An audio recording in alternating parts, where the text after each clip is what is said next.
I've just made a cheese sandwich and I've made a cup of black coffee and I've made a cup of black tea. What is going on? Tea, coffee, cheese sandwich.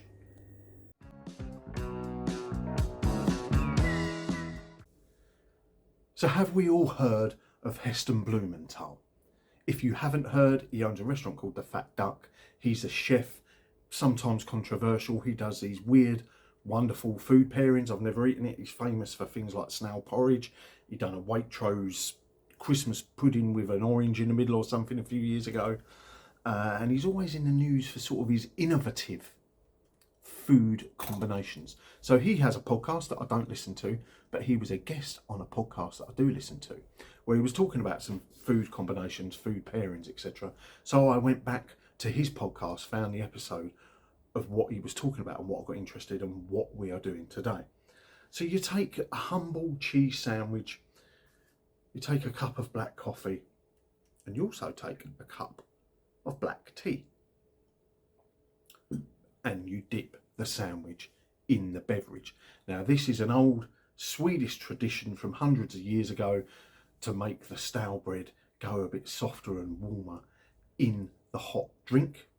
And they still do it to this day. It just carried on as a normal thing. Where we dunk biscuits, they dunk cheese sandwiches.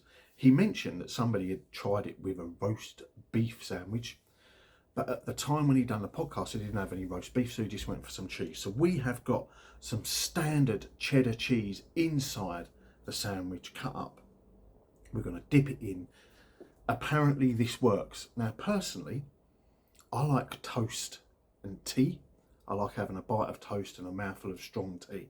I wouldn't usually drink tea black. However, he said that to make it work, the drinks have to be black with 0 milk inside. So we are going to try it. And what I'm doing, I'm squishing the ends of the sandwich down because I'm bothered that all the cheese is going to fall out. And this is a crumbly, mature cheddar. I think that there's no rules here. This is all about finding flavour combinations that work. Maybe for you, maybe not. So you could use any cheese you wanted. You could put milk and sugar in your tea and your coffee if you wanted. I'm only doing it because he said use black, it's better. So here we go. Into the coffee for the first sample. I'm a little bit nervous. This isn't to shock. This video isn't to shock. This is just something I heard, so I stole it for a video idea. I'll give it a good soaking in the coffee. And the crust's falling off my bread. It's probably going to be really hot as well, isn't it?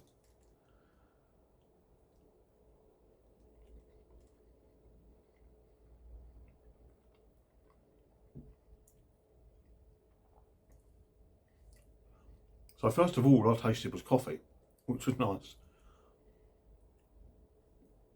And then there's something there. Right, if it's horrible, I will say it's horrible. I won't say it's nice for the sake of it. We've said this before, this is very subjective. But there's something there. Right, this isn't a practice that I'm going to be doing every day. But if you don't try these things, you don't know. I'm going in for seconds on the coffee. I'm going in for seconds.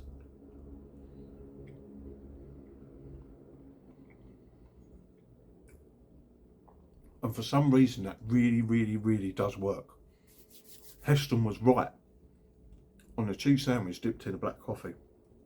I think it was his co-presenter that had the coffee, actually. Heston had a red bush tea.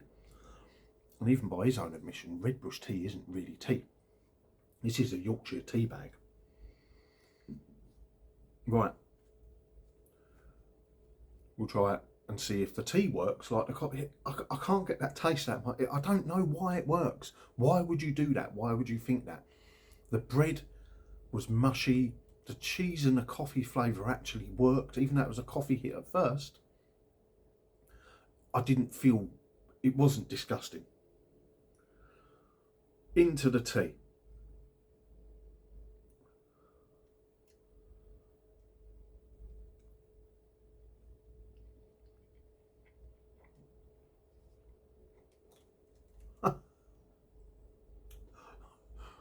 That one's even better. Oh, wow. That's really... I'm confused, viewers. I'm confused in the fact that why does that work, and why is that... Has he done like a Darren Brown mind trick and he's sown the seed in my head? Because a lot of people would say this is disgusting. And while it isn't conventional, and it isn't a hobnob going in my cup of tea, I think because the bread does go mushy, the cheese complements obviously the caffeine in the coffee or the tea.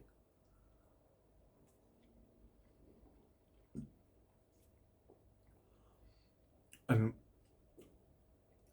because you've got butter on the bread as well, I suppose that's acting as like the milk. I don't know. I'm not going to even try and start to explain it.